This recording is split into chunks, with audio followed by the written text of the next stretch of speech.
What's up guys? Gagawa lang ako ng logo.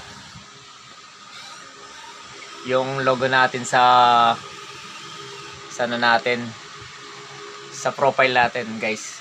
So dadagdagan ko lang siya. So eto siya. And guys, dadagdagan ko lang yan ng iba pang pangalan. Lalagyan ko pa ng ibang design. So ako yan. Yung logo natin sa Facebook profile, ayan siya.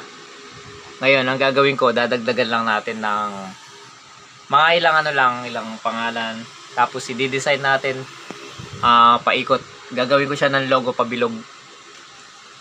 So, magta-try tayo ng mga iba pang mga niya. Yung babagay sa kanya, guys. So, ibig sabihin, guys, i-update ko lang siya. So, tara. A few moments later. Guys, eto na yung resulta ng yung kabuuan ng ginawa kong logo. So, itong logo na to mapupunta siya doon sa profile ko, profile Facebook ko, tapos sa profile ko sa IG, sa profile ko sa TikTok, at saka sa profile ko sa YouTube. So, all in all, lahat nandun na. So, ang nilagay ko dito, guys, One Nation, yung nakalagay, One Nation, One Station. So One Nation, One Station, iisa lang yung station ng natin. Limbawa sa YouTube, Facebook, TikTok, at saka IG. Kaya ginawa kong One Nation, One Station. Iisa lang yung social media na pinaglalagyan natin ng sa mga vlogging natin. So ayan, pangalan ko nasa ilalim. So guys, susunod gagawa tayo ng banner ko dun sa pinaka ng Facebook natin at saka sa YouTube. So gagawan ko sila ng mga banner.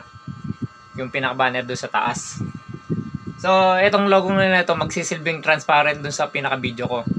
Halimbawa, nag-upload ako ng video, magiging visible siya dun sa ilalim. So bilog siya, na logo ko siya, logo.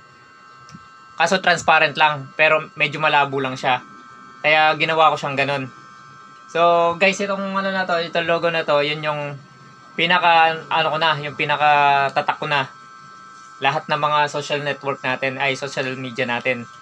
Social media natin sa mga Facebook, Instagram, YouTube, at saka TikTok.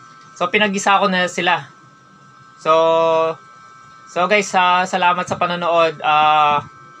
Mag-follow na rin kayo sa Facebook ko, sa YouTube, then sa lahat na. So thank you sa mga supporters ko, sa followers ko dito sa Facebook. Sana patuloy pa rin kayo mag-follow. Thank you and God bless.